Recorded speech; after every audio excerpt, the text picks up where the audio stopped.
Le pediría a un hermano o hermana que nos dirija en oración, por favor. Amén. Amén. Dios amado, en esta hora te damos gracias, Señor, por este momento, este tiempo. Señor, y se va a empezar esta clase, esperamos, Señor, que todo lo que tu siervo traiga, pues, sea edificativo para nuestra vida y podamos, Señor, llevar a aprender, compartir, Señor, de lo que se nos comparte a nosotros, Señor. Así que nos disponemos, Señor, y habla tú con nosotros, que haremos y escucharemos tu palabra, en el nombre de Jesús. Amén. ¿Puedes botar eso? Eso, botar.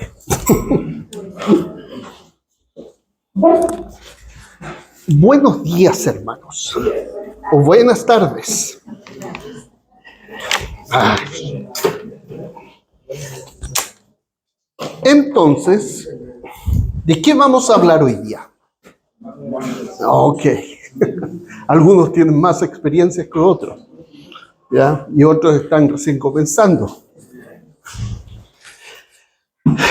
Les pedí a los hermanos que les tuvieran un librito, particularmente, bueno, ya no me queda el librito, pero tengo este en inglés.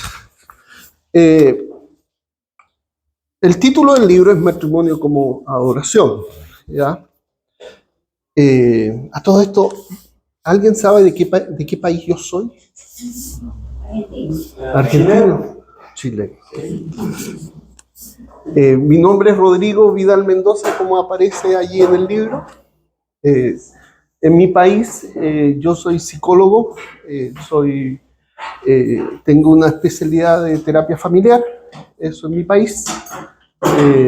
Tengo estudios de magíster en psicología clínica y acá estudié en el Southwestern, consejería bíblica. Tengo una maestría en consejería bíblica del Southwestern, pero cuando llego al Southwestern, todo lo que pudiera saber de psicología me lo tiran al suelo, y me enamoré de lo que se llama consejería bíblica, porque las bases filosóficas de la consejería bíblica son absolutamente distintas al quehacer del psicólogo. Y te lo hablo como psicólogo, o sea, yo sé de lo que estoy hablando. ¿Ya? Y en ese sentido,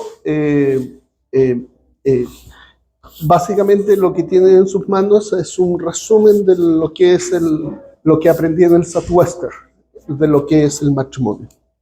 ¿Ya? Tengo 30 años de matrimonio, me casé cuando tenía 25, ahora tengo 55 con mi esposa, Cecilia. ¿Ya? Tenemos 3 hijos y soy pastor en la iglesia bautista Pasos de Fe, y en nuestra iglesia cada 3 meses tenemos un encuentro de matrimonio, tratando básicamente los temas que están acá en el libro. ¿Ya?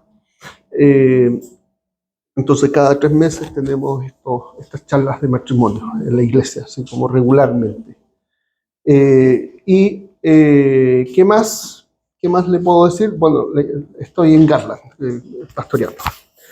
Y comienza el libro diciendo, pero vamos atrás. Ya, la contratapa. ¿Podría alguien leérmelo? La primera párrafo. No me casé para ser feliz, me casé para adorar a Dios junto a alguien más. Ok, y aquí ya derribamos varios mitos en una sola frase. El propósito por el cual estoy casado no es para ser feliz. ¿Ya? Tú no estás casado para que tu mujer te dé felicidad. Tú no estás casado para que tu hombre te dé felicidad. No es para hacerte feliz. El propósito no es la felicidad. El propósito es la adoración. Me casé con alguien para ser un adorador junto a quien me casé. ¿Ya? Y entonces, ¿por qué? Porque el principio es, la felicidad viene atrás, como añadidura a la búsqueda del reino. ¿Ya? Uno busca el reino y la felicidad es la añadidura.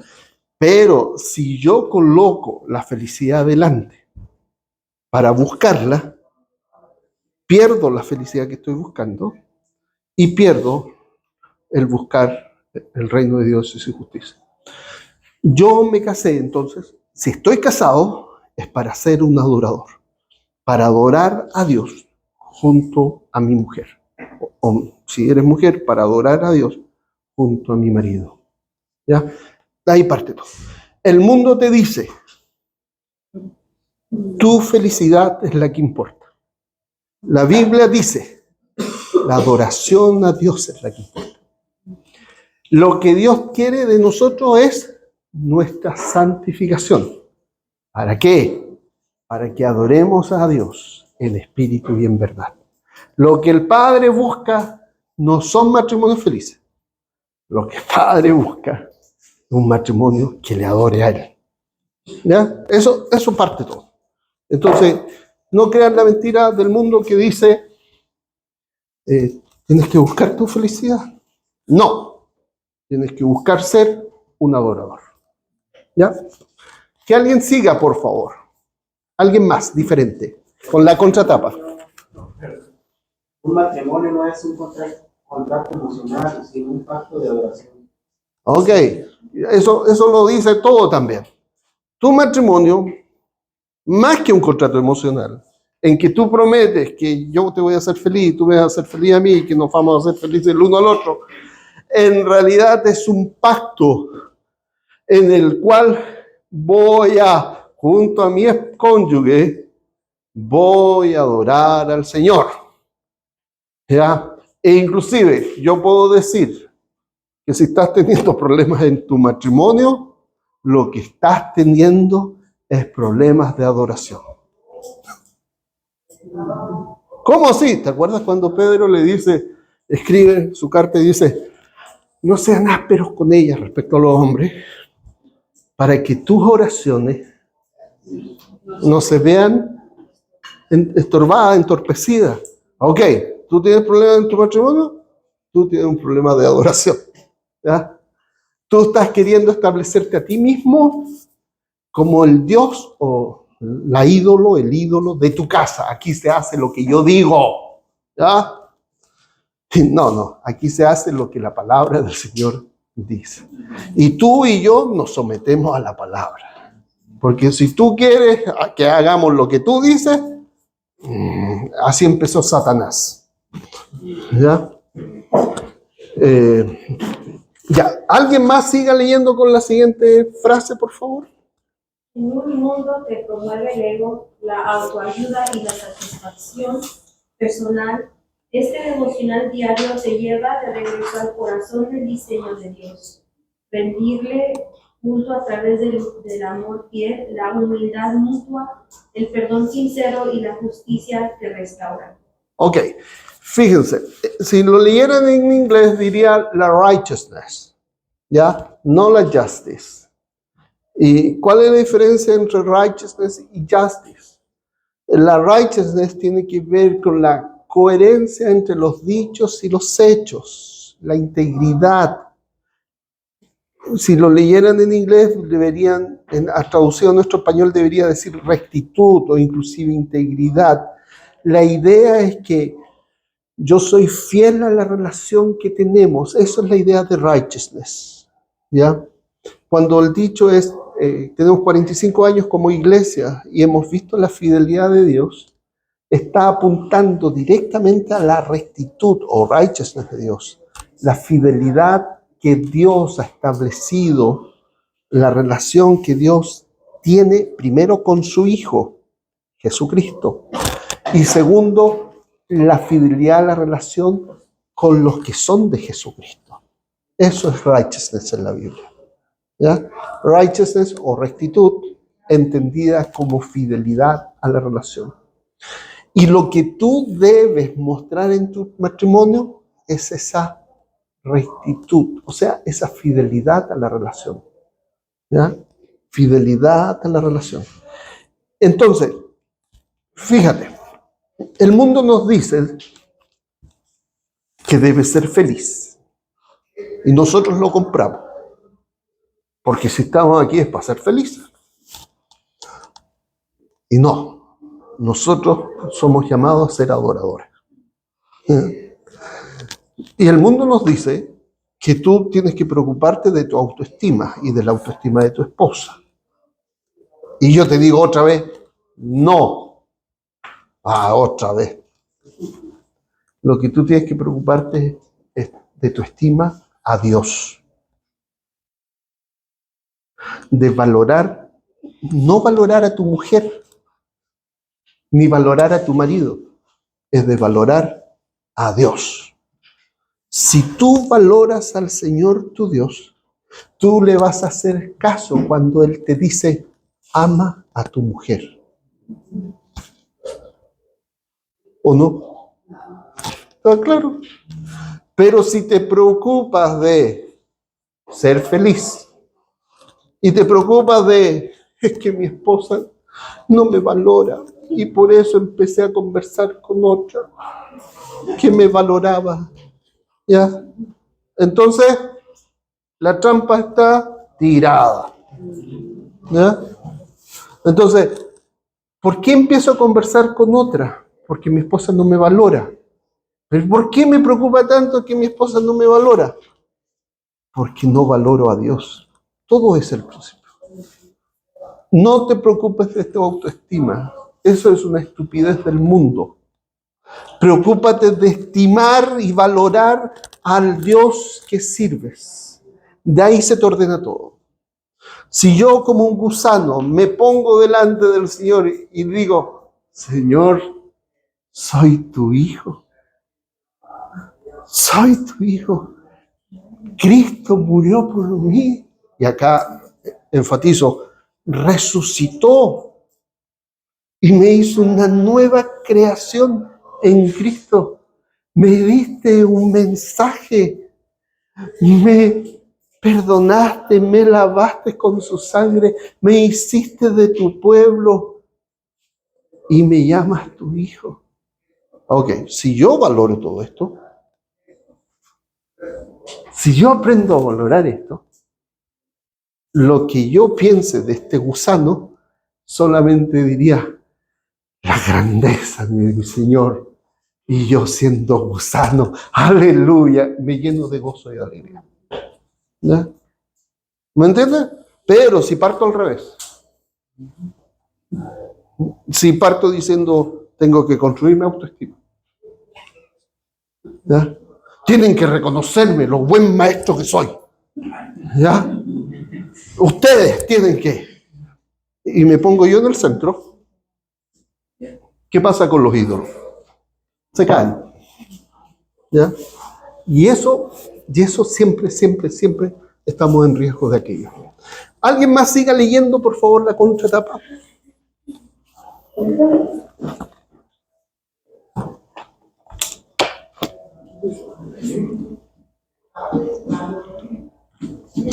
Durante 30 días serás guiado a reconocer a Dios como el centro del matrimonio, vivir el perdón como un río, no como una represa, priorizar a tu cónyuge por encima de toda otra relación. Ok, y acá, ¿quién ha escuchado? Disculpe voy a hacer así porque solo tengo muy poco tiempo. Fíjese la pregunta que voy a hacer.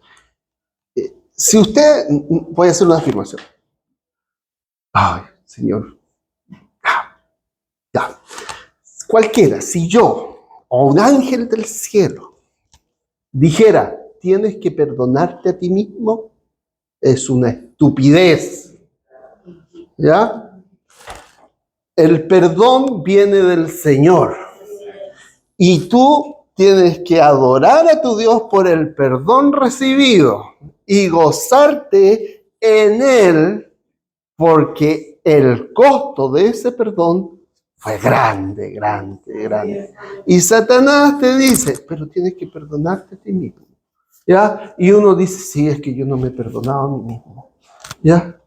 Y entonces el mí mismo se levanta como si fuera más grande que Dios o como Dios mismo, y dice, sí, yo ya tuve el perdón de Dios, pero no he perdonado a mí mismo. ¿Ya? Y entonces estoy tan angustiado y deprimido porque no me he perdonado a mí mismo. ¿Y qué te pasa? Es que no me he perdonado a mí mismo por lo que hice. Pero eso no enseña la Biblia. La Biblia enseña que Dios te ha perdonado en Cristo, adora al Señor, estás arrepentido, dejaste el pecado, empieza a caminar adorando por la grandeza de Dios. Ok. Y ahí vienen los segundos, sí. Cuando Dios nos perdona, nos da la capacidad para perdonar a otro. Y si tú no perdonas al otro, estás pecando. ¿Ya? Porque llenas de amargura tu corazón, anhelos de venganza, y estás permitiendo que la herida del pasado sea como un muerto en tu casa, como tu alma siendo una casa, tu ser siendo una casa, y tienes un muerto en un dormitorio, ¿ya? Y te contamina toda la casa, ¿ya? Cuando el Señor te dice, ¿te perdoné? Sí, también te di la capacidad para perdonar. Perdona. ¿Ya? Ahora, en tu relación con tu cónyuge, si hay violencia, si hay golpes, todo lo que tiene que ver con violencia, tiene que ver con demandas del violento, del violentador, para establecerse como ídolo en el matrimonio. Así de sencillito, ¿ya? Aquí se hace lo que yo digo. ¿Ya? Toda esa frase está diciendo, yo quiero ser el Dios de esta casa. ¿Ya? Y si tú no haces lo que yo digo, ahí está la puerta. ¿Ya? Todo eso es establecer, todo eso son conflictos que tienen que ver con la adoración. ¿Ya? Entonces, sin embargo, si decimos, Señor, te buscamos a ti, porque necesito solucionar estos temas, busquemos en su palabra, busquemos en pastores, busquemos hermanos sabios que sepan de esto, busquemos en la iglesia, que oremos por esto. Ok, y buscamos en su palabra y nos sometemos a ella y dejamos de demandar idolatría hacia nosotros, entonces el camino se nos abre. Pero volviendo al perdón, tienes la capacidad de perdonar porque el Espíritu Santo te dio esa capacidad de perdonar. ¿Ya? Y si no estás perdonando, estás siendo desobediente. Ahora, hay que hacer la diferencia entre perdón y reconciliación. El perdón lo tienes que hacer, pero la reconciliación depende de dos. Porque yo me puedo reconciliar con mi pareja, pero mi pareja me sigue golpeando y yo le tengo que decir, te perdono, pero yo ya no vuelvo contigo. Así, derechamente. ¿Ya? ¿Por qué? Porque el perdón es una cosa y la reconciliación es otra. El perdón no nos convierte en estúpidos. ¿Ya? ¿Estamos claros? El perdón no nos convierte en estúpidos. ¿Eso qué quiere decir? Si mi mujer me golpea, eso no pasa entre nosotros. Si mi mujer me golpea y yo la perdono, pero me sigue golpeando, ¿qué le tengo que decir? Busquemos ayuda, pero si ella no quiere buscar ayuda, yo derechamente le tengo que decir, esto no puede seguir así. O solucionamos esto o terminamos esto. Yo estoy dispuesto a solucionarlo de todas las maneras, pero no puede seguir la violencia. ¿Ya? Ok, ¿por qué ella actúa violentamente conmigo? Porque está queriendo establecerse como un Dios en la relación. Porque lo está queriendo imponer a través de la violencia. ¿Y para qué me casé? ¿Me casé para ser feliz? No, me casé para ser un adorador.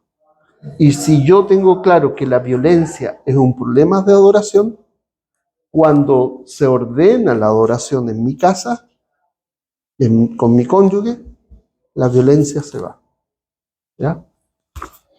Ahora vamos a ir a la introducción. Y fíjense cómo comienza esta introducción. Tengo la versión en inglés acá. Dice, este libro no es sobre cómo ser feliz en el matrimonio. Y ahí nadie me va a comprar este libro. ¿Cierto? Nadie.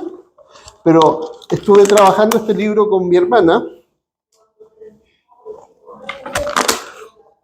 Y me decía, ¿sabes qué? Nadie nos enseña esto. Y yo decía, sí, tienes razón. ¿Por qué nadie nos enseña esto? ¿Por qué? Porque la felicidad se transformó en la palabrita mágica de nuestras relaciones. Y vuelvo a decir, yo me casé para ser feliz. Pero cuando yo me caso para ser feliz, establezco una relación idolátrica con mi esposa, en que ella no puede cumplir las demandas de mi felicidad. Y como ella no puede cumplir las demandas de mi felicidad, ¿qué me queda? Buscarme otra que me haga feliz. Es simple. No, es que yo ya no te amo. No, no me hace feliz. No lo hago feliz. Ok. Tú no te casaste para ser feliz. Este libro no es para ser feliz. ¿Es para qué? Es una invitación para transformar tu relación matrimonial en un altar de adoración. ¿Ya? Entonces aquí dice que es una guía de 30 días. Es un devocional diseñado para ser profundamente bíblico, espiritualmente práctico y relacionalmente transformador. Ya, nos vamos al capítulo 1. ¿Alguna pregunta hasta lo que estoy diciendo? Espero estar derribando todas las tonteras que creemos. ¿Verdad? Porque si tenemos claro esto, yo puedo decir, oh, qué bueno que no soy feliz con mi esposa. ¡No! Eso no. La idea es que la adoración es el propósito. Y si yo estoy haciendo bien el trabajo de procurar la adoración, la felicidad viene sola detrás, me persigue, ¿ya? Pero si yo me cambio y me doy vuelta, la felicidad te arranca de mí, ¿ya? Entonces, es como los perritos, no sé si usted tiene perro, pero si sale a la calle y uno empieza a perseguir al perro, se va y el perro cree que uno está jugando con él y uno está desesperado, no te vayan a atropellar. ¿Ya? Yo le digo, son de broma. Esto es una broma, digo.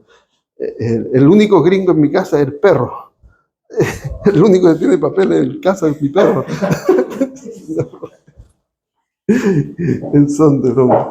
Aunque yo estaba con visa U, pero eso es otro tema. No, visa F. Visa de estudiante. Pero bueno, entonces dicen, no, el único que tiene papel es mi perro. Pero así que hay que cuidarlo más todavía, imagínense. Pero el asunto es que la felicidad es como ese perrito que sale arrancando y cuando yo le digo, vamos, y yo soy el arrancando, el perro me persigue. ¿Ya? Interesante eso. Pero yo tengo que saber hacia dónde voy. Si yo no persigo la felicidad y corro hacia la adoración, la felicidad me persigue. ¿Ya? Es así. Entonces este librito no es para ser feliz. Y vamos al día 1. ¿Qué dice el día 1? ¿Cómo comienza? El título y el subtítulo abajo. La autoestima no salva el matrimonio. La estima de Dios como cimiento. Ok, lo que dije al comienzo. La autoestima no salva el matrimonio. Había un librito que yo leía y estudiaba y no me gustaba. A todo esto, mi profesora de matrimonio en el seminario decía, el libro más malo que existe es, no sé, no van a imaginar cuál es. El lenguaje de amor, 7 o 3, 4, 5, no sé cuántos números son. ¿Cuántos números son? 5 lenguajes. Ya, es lo más malo que hay, decía la profesora, la doctora. ¿Y por qué? Porque se preocupa de la pareja, ¿ya? Y de construir la autoestima de la esposa, o del esposo. Tú tienes que descubrir con qué lenguaje habla tu marido. ¿Ya? Eso es como... Y yo decía, pero ¿cómo? Yo no entendía qué quería decir la profesora. Claro, ahora entiendo. Porque no es el lenguaje de tu esposa lo que importa. ¿Cuál lenguaje es el que importa? Ok, y si la esposa está en lo mismo, ¿ya? Vamos a tener diferentes miradas de lo mismo. Pero estamos mirando hacia ese lado. ¿Ya? Y no, es que mi esposa no tiene el mismo lenguaje mío, por eso no somos felices. No, ya estamos equivocados porque estamos construyendo nuestro matrimonio en base a la felicidad que yo pretendo que ella me dé y además le estoy poniendo la carga que ella tiene que conocer mi lenguaje. Pero espérate, si no se trata de eso, el lenguaje que tengo que conocer es el del Señor y tengo que procurar la adoración a Él. Y si camino para allá y mi esposa camina para allá y no tanto nos preocupamos del uno del otro, sino de Él, vamos a decirle, caminemos juntos, la agarro de la mano y avanzo. Y otras veces yo no quiero avanzar, pero como estoy tomado de la mano de ella, me dice, ya pues, no te quedes, sigamos avanzando. ¿Ya? Y me empuja. Y dice, no, porque es nuestro propósito, nuestro objetivo. Pero es que yo no soy feliz. ¡Pah! Una cachetada. Tu propósito no es ser feliz, es conseguir llegar a ser como el Hijo. Y entonces no soy feliz, qué bueno, qué felicidad el no ser feliz. No es tan así, pero el asunto es que si tú tienes ordenado las metas bien, van a pasar cosas, porque la felicidad es la añadidura de buscar el reino de Dios. ¿Ya? No es que yo llegué a Cristo para que en mi matrimonio se restaurara. Ok, ya, sí, pero se restauró, no nos divorciamos. Ya, entonces, ¿cómo? Ok, y aquí viene un punto. Tuvieron una charla de evangelismo. Yo soy malo. No sé, a lo mejor ya les adelantó algo. Necesito ridiculizar a alguien, por favor. A un voluntario.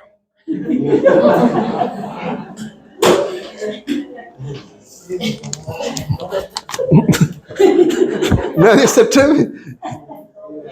Pero va a aprender algo que le va a ayudar mucho. Necesito un voluntario al cual ridiculizar, por favor. Y ese que se atreva no va a olvidar nunca lo que va a aprender. ¿Amén? Bien. Hermano, deme 4 palabras, solo 4 palabras, que resuman el Evangelio. Oh, ya. 4 palabras. No lo lean. Sí. Resumen, pues, la muerte, Ok. la resucitación,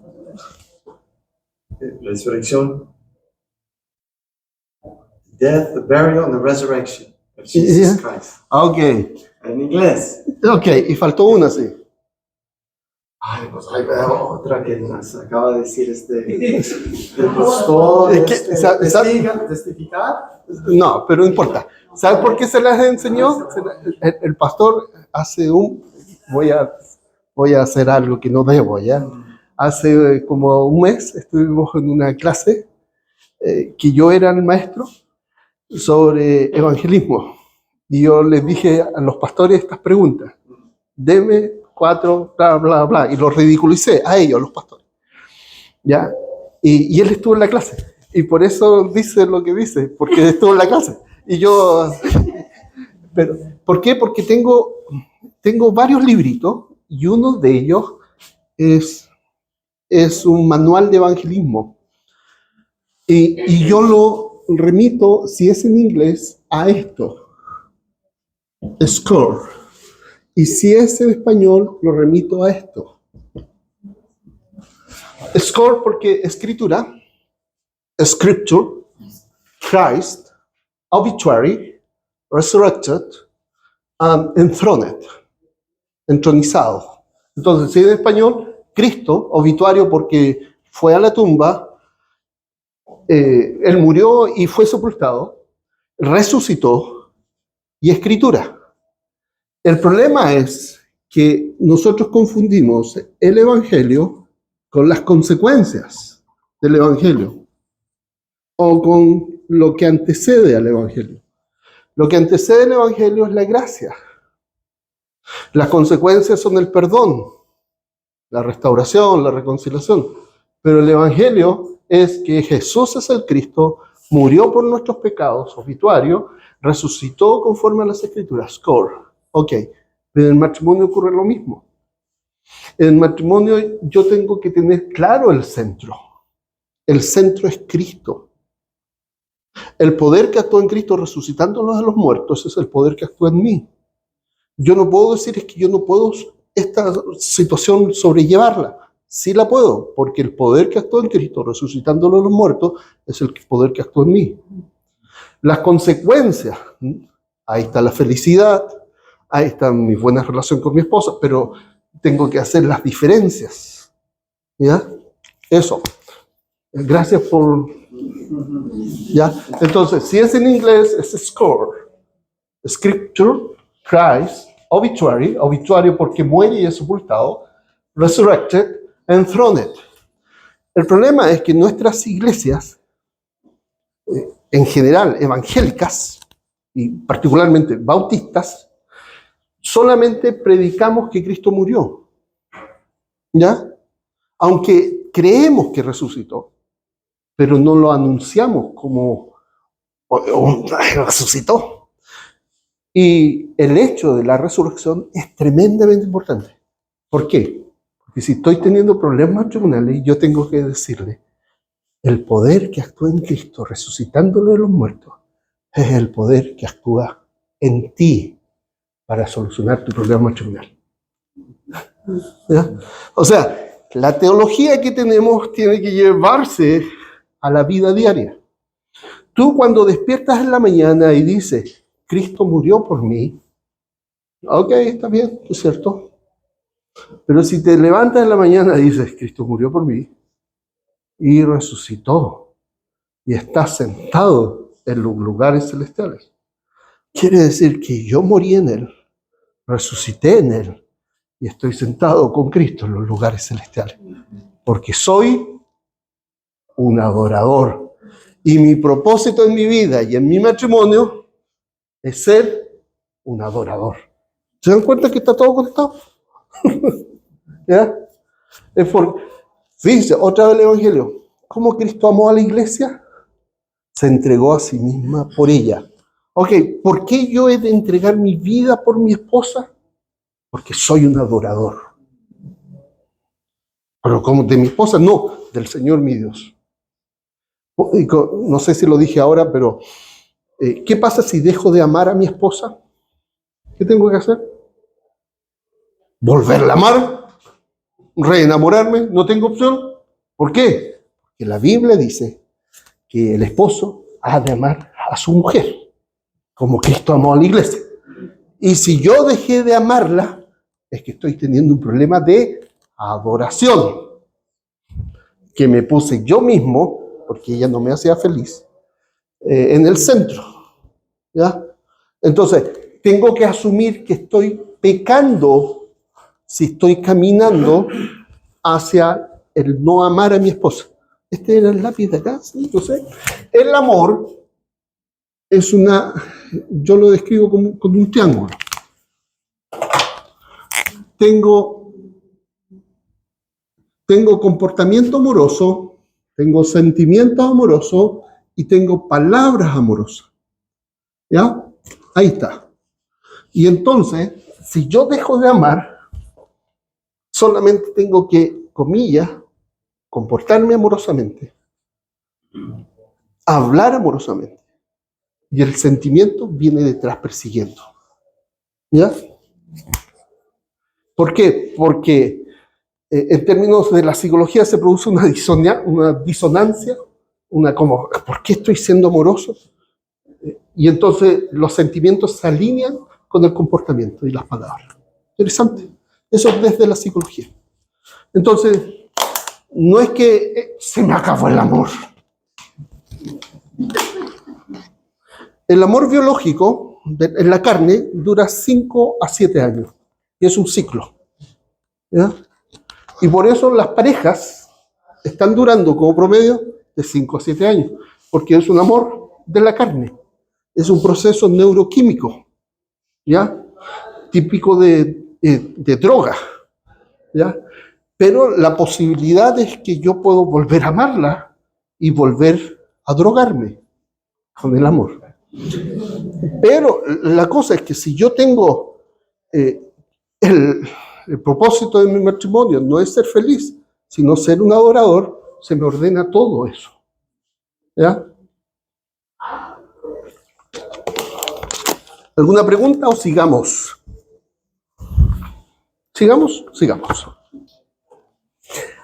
Fíjense, entonces, el día 1 era, el título, no es la estima de mi esposa que voy a construir, es la estima de Dios. El día 2 dice, felicidad o adoración. ¿Cuál es el propósito del matrimonio? El día 3 dice, no me casé solo para ser amado. Y la idea es la misma. La idea es que yo me casé para ser uno que adora junto a otro. ¿Ya? El mundo está enviciado con la estupidez de la felicidad. E inclusive mi cuerpo, mi decisión. El otro día mi hijo me decía, ¿estás comiendo eso? Era una hamburguesa. Y yo los quedo mirando y le digo, mi cuerpo, mi decisión.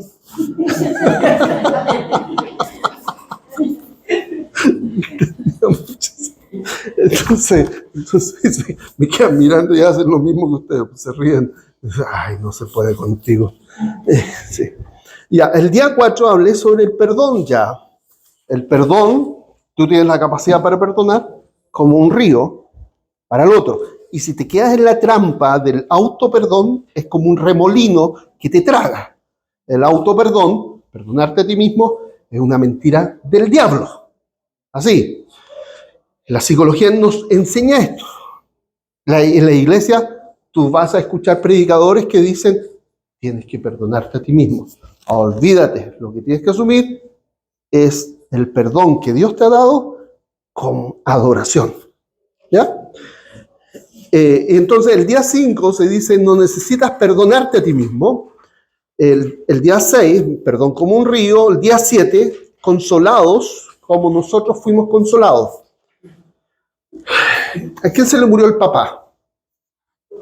No a todos. ¿A usted sí? Ok.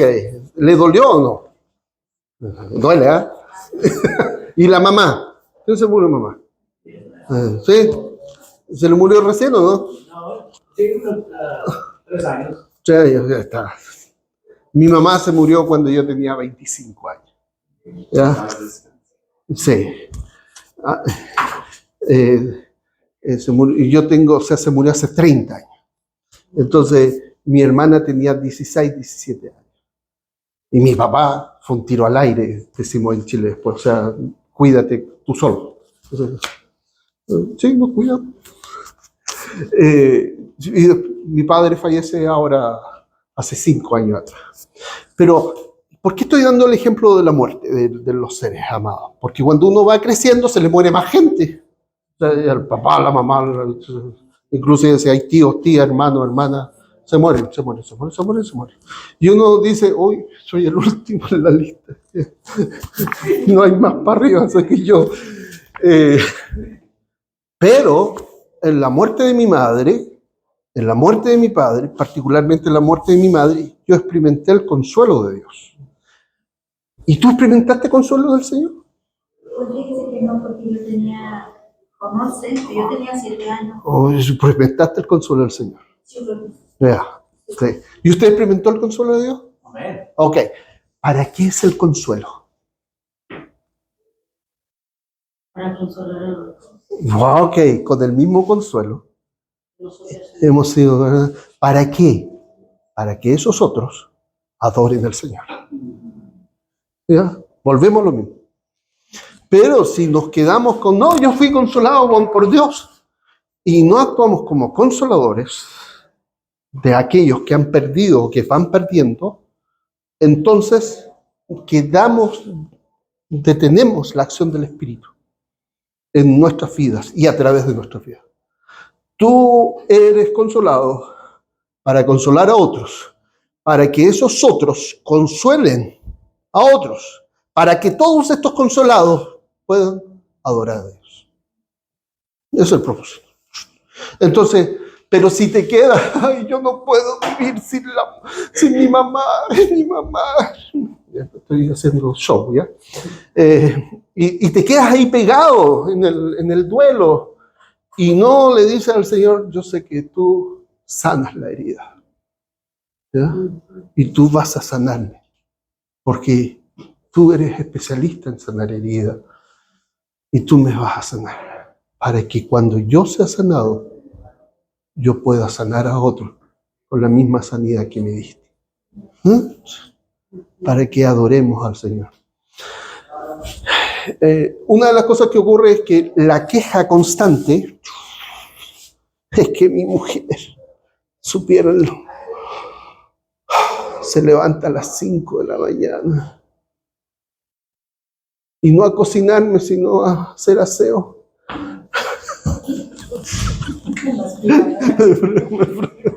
Con la aspiradora.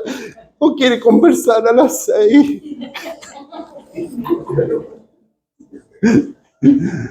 Ya, cualquier cosa. Ya. La queja. Pero cuando oramos al Señor le decimos la queja. Aún en el dolor le decimos Señor. Pero si tú analizas los salmos, está el dolor, está la queja, está todo, pero está la adoración. O sea, inclusive a pacientes que yo he tenido, le digo, a ver, llora media hora, quéjate media hora, quéjate todo lo que tú quieres, llora todo lo que tú quieras, ¿ya? Pero también rétate a ti mismo, así como, rétate todo. Tú tienes que saber que Dios es fiel en todas circunstancias. Tú no te vas a quedar, rétate. Tú tienes que, como si estuvieras hablando a tu alma, tú tienes que saber que Dios te ha ayudado y te va a ayudar ahora. ¿Ya? Y con rabia inclusive, hazlo. ¿Ya? Y después de eso, adora media hora. ¿Qué voy a adorar? Una hermana que, decía esta broma de Nat, tengo una hermana en la iglesia que mueve los bracitos así, porque tiene problemas en los hombros. Entonces levanta las manos así. Y yo le digo, demos gracias al Señor los que podemos levantar las manos. Y entonces ella levanta los bracitos así. Y yo le digo, hay que dar gracias a Dios, aún porque puedes mover estos bracitos. Porque imagínate que se hubieran solo las muñecas o solo los dedos. Ok, yo puedo dar gracias a Dios porque puedo respirar, puedo pararme los pies. Entonces, puedo empezar a dar gracias a Dios por cada detalle que tengo. Y termino adorando, pero no solo la queja. Porque el cerebro se malacostumbra a vivir en la queja. ¿Ya? Pero el cerebro también se acostumbra a vivir en la adoración. ¿Ya? Pero si solo vives en la queja. ¿Ya? No. Llorar, adorar. ¿Ya? Media hora de llanto, media hora de adoración. ¿Ya? Que tu oración, que estás pasándola mal, no termine en llanto, sino que una vez que terminó el llanto, sigues con la adoración, te esfuerzas a hacerlo. ¿Ya? Porque las palabras cambian nuestra química cerebral. ¿Ya? Entonces, pero también el día 8, qué maldad ese día. ¿El día 8 qué es?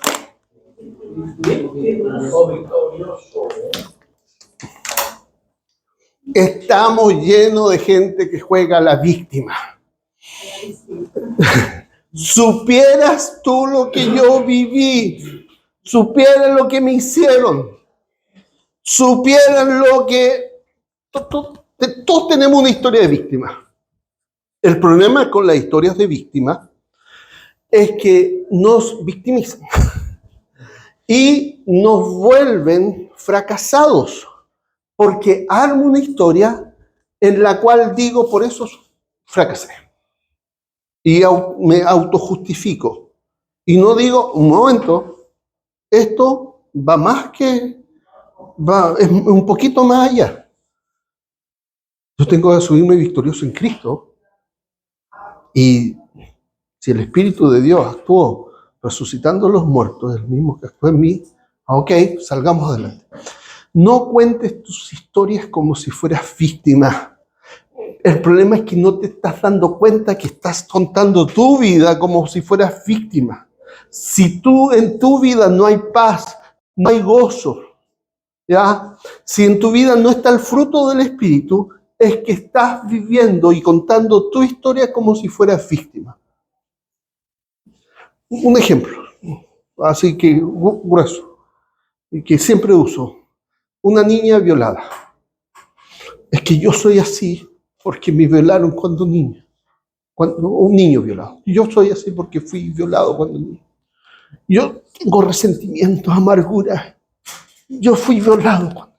Por eso soy así. Inclusive soy gay ahora porque fui violado cuando niño. Fíjense que estoy justificando mi pecado a partir de un punto y que lo estoy escribiendo como víctima. Ok. ¿Qué hace Dios con la víctima, con el niño violado? Lo que hace Dios con el niño violado, no lo arregla, lo manda a la cruz, lo crucifica. Y el niño violado es hecho una nueva criatura. Y esa nueva criatura es un hijo de Dios profundamente amado en las manos de un Padre amoroso. ¿Y desde dónde ese niño debe contar su historia? No desde, es que yo fui violado. No, ese niño tiene que contar su historia desde el triunfo del resucitado. Porque el triunfo del resucitado es nuestro triunfo. ¿Ya? Entonces, vuelvo a decir, si no está el fruto del Espíritu, es que estás contando tu historia desde el victimismo y no de la victoria de Cristo. ¿Ya? Eso el día 8, un resumen. Aquí el día 9. El día 9 es malo también. Y siempre te dicen los consejeros, los psicólogos te dicen que ustedes tienen problemas de comunicación. La verdad es que ustedes tienen problemas de humildad. ¿Ya? Y no aprenden lo que dice el Señor. Aprended de mí, que soy manso y humilde. ¿Ya?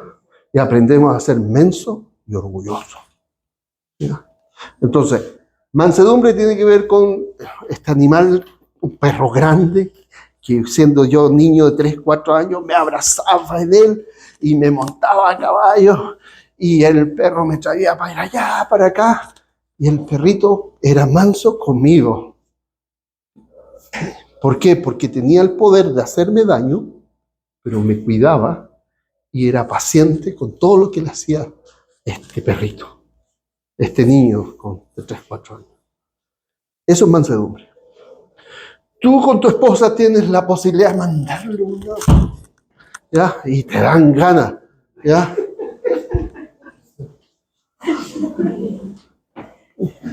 Pero tienes que actuar con mansedumbre.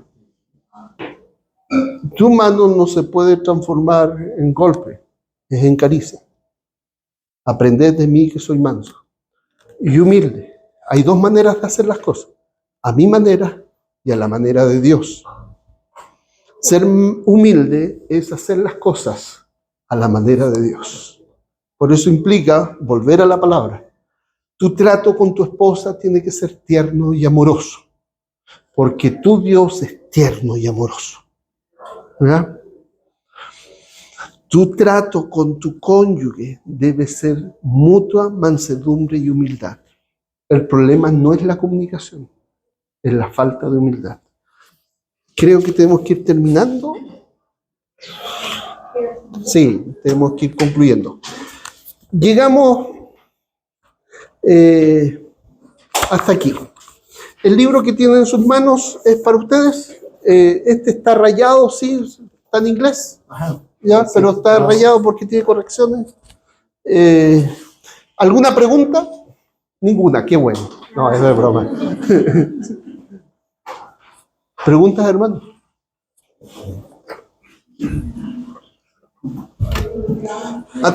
A todo esto, ¿nadie pregunta? No, a todo esto, mire, pero un segundo, deja hacer publicidad.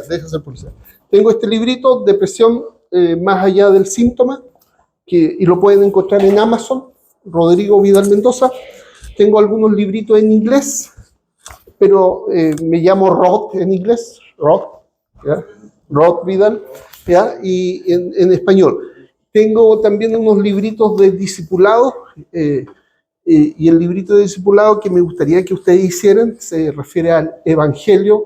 Ese es el librito de discipulado que tengo, que me gustaría que primero hicieran, se llama Evangelio, define tu discipulado. ¿Ya? Eso está en Amazon. ¿Ya? Y me encantaría que lo trabajaran. Ahora, hermano, disculpe. No era tanto pregunta, sino que importante es el tema sobre el perdón, ¿verdad? Porque hace unos días platiqué con una persona y hablaba mucho sobre el perdón, pero yo le cuestionaba si ella había recibido el perdón de Dios, y en realidad no entendía que hablaba de un perdón personal, pero o sea, si hubiera alguien aquí que verdaderamente no entiende esta parte, pues necesita solamente Lo que pasa es que, como el mundo transforma todo, enfatizamos de el perdonarse a sí mismo y encontrar la paz mental. ¿Ya?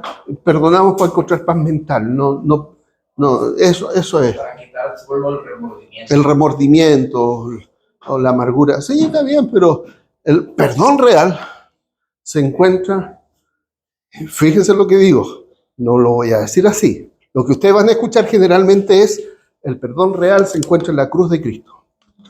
Pero no es así. El perdón real se encuentra en el trono de la gracia, donde está el Cristo resucitado.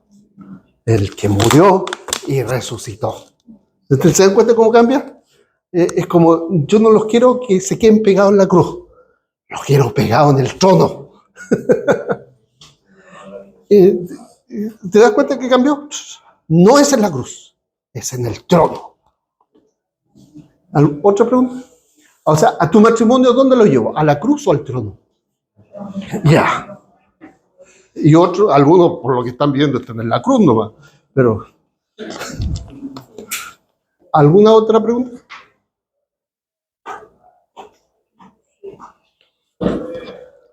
Asumo que todos son cristianos.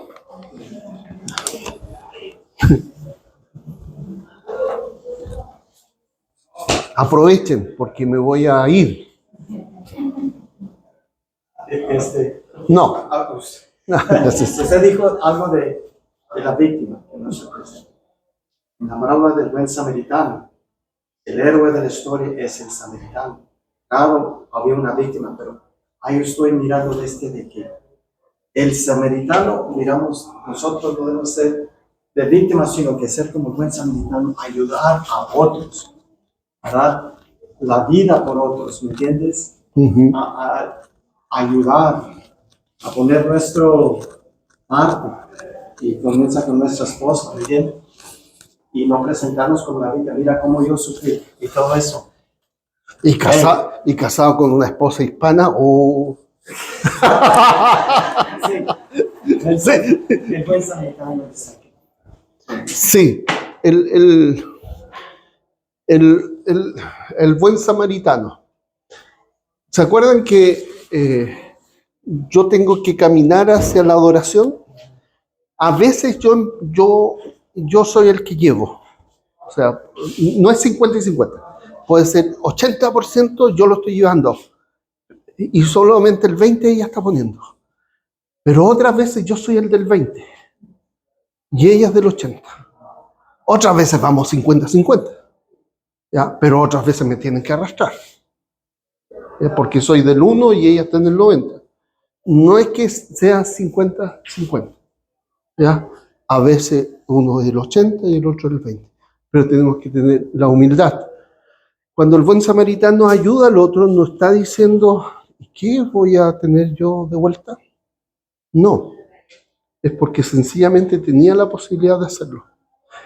Y aquí una cosa teológica.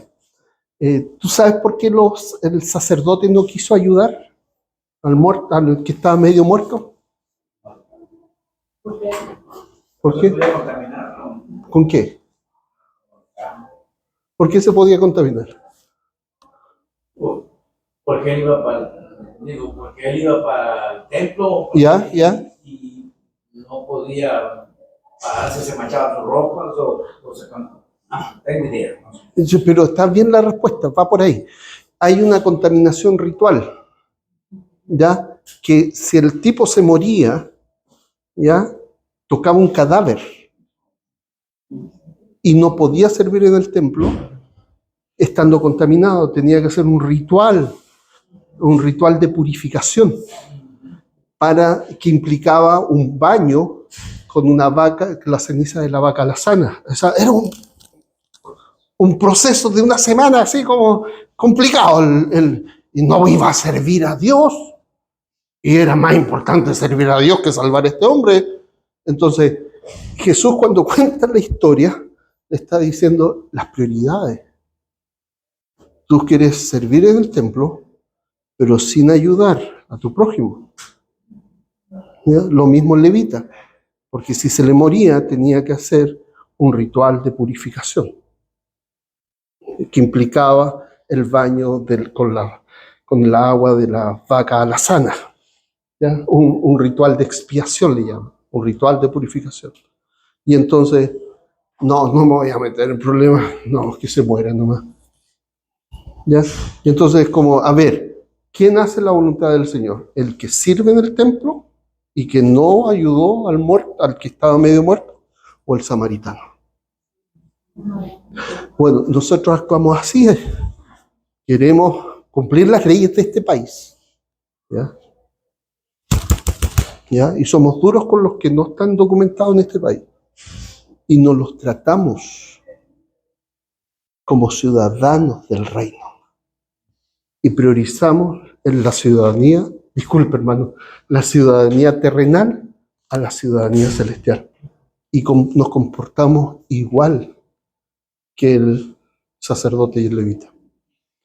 La ciudadanía celestial es la que debe priorizarse en el trato con nuestro hermano, porque somos adoradores. ¿Pregunta? Usted tiene cara de pregunta, pero no sé, ¿no? Usted la tiene cara nomás, tiene cara. Ya. Ok. Que el Señor nos bendiga, estamos despedidos. ¿Ya? ¿Se pueden llevar los libros sin vergüenzamente? Sí.